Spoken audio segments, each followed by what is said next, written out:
Hai guys, assalamualaikum warahmatullahi wabarakatuh. Kembali lagi dengan saya Mbak Eka Puspita. Kali ini ada satu cerita atau ini jadi inspirasi ya, atau bisa diambil hikmahnya atau contoh ya buat mbaknya yang punya cerita ini. Aku izin ya Mbak, saya post cerita sampean ya, cerita kamu ke sini biar buat jadi pelajaran para calon PMI di luar sana yang ingin berangkat ke luar negeri, bukan cuma di Hong Kong, bukan cuma di Taiwan, tapi di seluruh negara tujuan ya, yang berekspektasi tinggi tentang luar negeri. Jangan ya, ini pantas banget diangkat ceritanya, ya kan, dijadiin contoh buat mbak-mbak atau adik-adik di luar sana. Oke ya, mau tahu ceritanya? Simak terus sampai habis.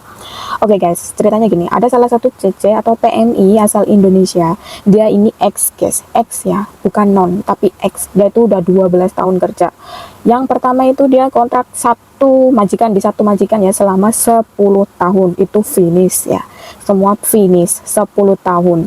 Terus kerja lagi ganti majikan 2 tahun ya. Itu juga finish karena si yang dijaga ya atau si neneknya ini masuk rumah sakit atau apa panti jompo ya, jadi dia cari majikan lain. Nah, dan yang ketiga ini dia masuk lah ya, cari majikan lain, dia tuh jaga anak laki-laki ya. Itu baru 3 minggu dia itu udah pingin ngebreak ya kan. Kamu tahu apa alasannya? Nah, ini jadiin contoh, buka mata kalian dan telinga kalian lebar-lebar, jangan terus mikir atau beranggapan di luar negeri itu enak, enggak ya. Ini salah satu contohnya, atau mbak ini, Cece ini, PMI ini tuh menjadi contoh buat kalian semua. Dia itu pas interview katanya serum atau berbagi kamar. Iya bener emang berbagi kamar, tapi kalian tahu gak guys, apa yang jadi masalahnya di sini? Si mbaknya ini tidurnya di kolong kasur ya, di kolong ranjang ya, emang serum.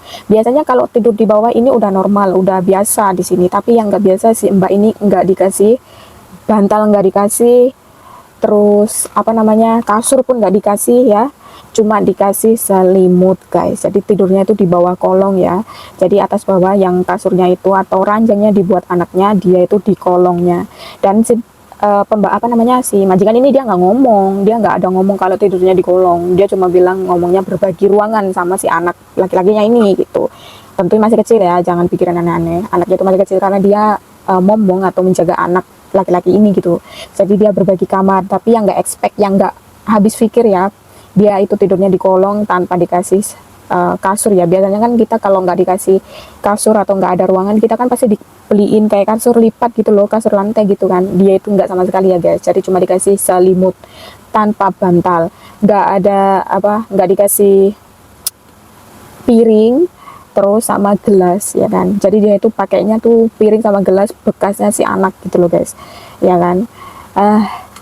Dan dia juga nggak libur, jadi si mbaknya ini kena mental ya nih guys. Kamu semualah ya, jadiin contoh ya, yang non yang X aja belum tentu loh guys di sini ya, belum tentu dia siap mental ya kan. Dia udah 12 tahun di sini dengan rekor finish semua, otomatis ini bagus dong ya kan, rekor dia itu bagus ya.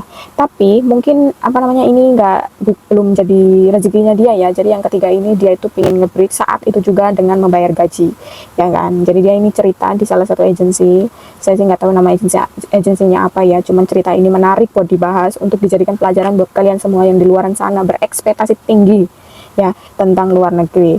Jangan dikira gaji besar apa terus enak, enggak ya. 1001 kalau kalian lihat di luar, dia itu di sana kerja enak, nutulin HP tok, nonton TV, cuma jagong mangan turu.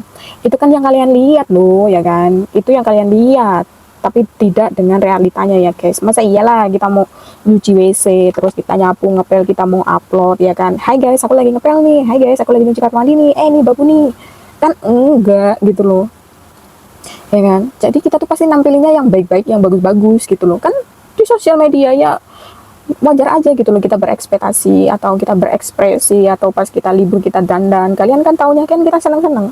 Tapi kalian nggak tahu 1 minggu sebelum kita libur ya, atau pas kita lagi nggak libur, nggak tanggal merah gitu ya, kalian nggak tahu apa yang kita lalui di dalam rumah majikan itu ya kan. Kita ini pekerja loh di situ, bukan bos. Nggak mungkin kita leye-leye leha-leha kan, enggak loh ya kan. Ini itu banget lah, apa, dijadiin pelajaran itu cocok banget ya, jadiin contoh ya kan buat cece-cece amuy ya kan di luaran sana yang ingin proses ke luar negeri, siapkan mental sebelum kalian terbang ke sini ya guys, karena nggak sedikit juga, walaupun ini ya banyak ya, aku bukan merendahkan, tapi emang ini banyak banget yang ex Taiwan datang ke Hong Kong itu kena mental ya, banyak. Kenapa? Karena mungkin di Taiwan dia enak, setelah dia datang ke Hong Kong dia ini apa kayak kerja roti gitu loh, nggak pernah berhenti, nggak pernah istirahat ya kan. Oh ya, dan si mbaknya ini ya, si mbaknya ini dia bangun jam 7 atau jam 6, terus selesainya atau baru mandi itu jam 1 malam ya tuh, ya kan. Kalian kan nggak, ya kan. Jadi sebelum kalian berangkat ke sini siapin mental ya, bukan cuma niat, niat itu nomor sekian, yang penting mental dulu kalian gitu loh. Jangan sampai kalian di rumah, aku kuat kok, aku udah niat banget lillahi ta'ala nyampe sini, ya kan. Nanti dikit-dikit kalian lapor deh ke mana, ke agensi ya, bilangnya kok gini gini gini, padahal awalnya atau sebelum kalian datang ya, sebelum kalian datang itu seharusnya mencari tahu dulu gimana negara yang akan kalian kunjungi ya, yang apa, kalian kan di sini kan pasti nyari nafkah sih, yang kan mau kerja kan, masa iya nggak mau searching dulu, nggak mau cari tahu dulu tentang apa yang terjadi atau apa kayak kebiasaan orang sini, terus kerjaan itu ya. Jadi jangan beranggapan kamu itu bakal enak di sini, enggak ya, jangan ya. Ini pantas banget dijadiin contoh atau pelajaran buat kalian semua, karena masih banyak CC atau PMI ya, PMI teman-teman kita di luar sana tuh yang kurang beruntung. Contohnya si CC ini ya, dia aja yang udah X 12 tahun loh guys, 12 tahun itu bukan waktu yang sebentar ya, ini udah lama, dia aja kena mental ya kan. Ya coba bayangin aja kalau pas musim dingin ya kan, nggak punya kasur.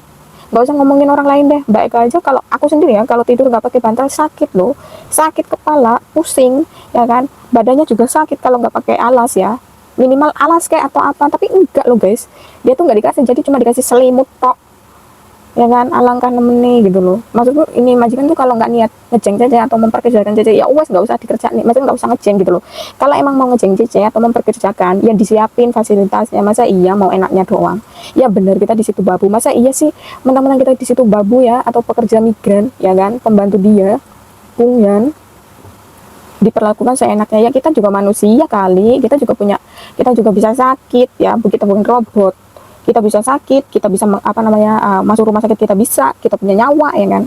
Sama, cuma yang membedakan kamu bos, kita punyan, kita pembantu, cuma itu aja. Kalian napas, kita juga napas. Kalian makan nasi, aku juga makan nasi, kita juga makan nasi, sama sama. Kamu hidup di bumi, kita juga, saya juga hidup di bumi, kita juga hidup di bumi gitu loh. Bedanya kamu orang sini ya kan, aku orang sana ya kan, tapi sama-sama manusia, sama-sama bernapas ya kan, sama-sama makan nasi ya kan. Bedanya kalian punya duit, kita nggak punya duit gitu ya kan. Jadi si mbaknya ini kayak kena prank gitu loh ya kan. Ini bagus banget jadiin contoh atau pelajaran buat cece ya mau di luar sana yang masih berproses ya. Ini jadiin pelajaran, jangan berpikir di luar negeri itu enak, enggak ya, pasti nggak enak, ada nggak enak. Walaupun enak pun namanya kita kan ikut orang, jangan selalu beranggapan kalian itu diistimewakan atau kalian itu disayang, enggak ya. Kalian harus tahu diri, tahu porsi kalian masing-masing di sana apa ya. Kalau pembantu ya bersikaplah sebagai pembantu gitu ya, jangan berlebihan. Oke, mengerti ya sekarang ya. Jadi sebelum kalian berangkat dipikir dulu 100.000 kali ya, kalian apa namanya kuat mental enggak. Jangan sampai sini kalian ngebreak minta pulang atau minta notice ya. Soalnya di sini kalau di Hong Kong ya, kalau kalian nggak satu majikan ini nggak finish, kalian harus pulang lagi ke Indonesia, apa namanya proses awal ya. Terus apakah si Cece ini atau misalnya si Mbak ini bisa dilaporin? Bisa ya, bisa banget. Tapi ya itu tadi konsekuensinya, kamu bakalan di-interminate atau dipecat secara sepihak. Kamu harus ingat ini ya, kalau kamu mau ngelakuin apapun ya kan, itu difikirkan konsekuensi. Bisa dilaporkan kalau kamu mau, kamu seperti yang penting ya, kamu punya buktinya guys. Kalau kamu tidur di kolong, kamu nggak dikasih bantal, makan minum makan yang buat makan apa namanya, piring sama gelas kamu nggak dikasih ya kan. Kamu cari bukti ya, buat bukti sebanyak-banyaknya buat ini pegangan kamu ya. Kalau dia dilaporin atau kamu dilaporin ke KCRI kerjanya nggak bener, tapi padahal kamu itu notice atau ngebreak itu ada alasannya gitu. Bisa dilaporin, tapi konsekuensinya adalah kalian bakal di-interminate. Kalian harus ingat itu ya, apapun yang kalian lakukan harus pikirkan konsekuensi. Oke guys, dari sini paham ya. Buat kalian semua, siapkan mental yang mau berangkat ke luar negeri. Semoga proses kalian semua berangkat ke luar negeri itu lancar selalu, dan pulang itu kalian sukses ya, amin ya rabbal alamin. Oke guys, videonya udah nyampe sini aja. Buat kalian yang baru nemu channel aku, jangan lupa di subscribe ya. Terima kasih yang udah menonton, dan see you next video. Assalamualaikum warahmatullahi wabarakatuh. Bye. Nenekku udah bangun guys, jadi aku harus cut. Bye.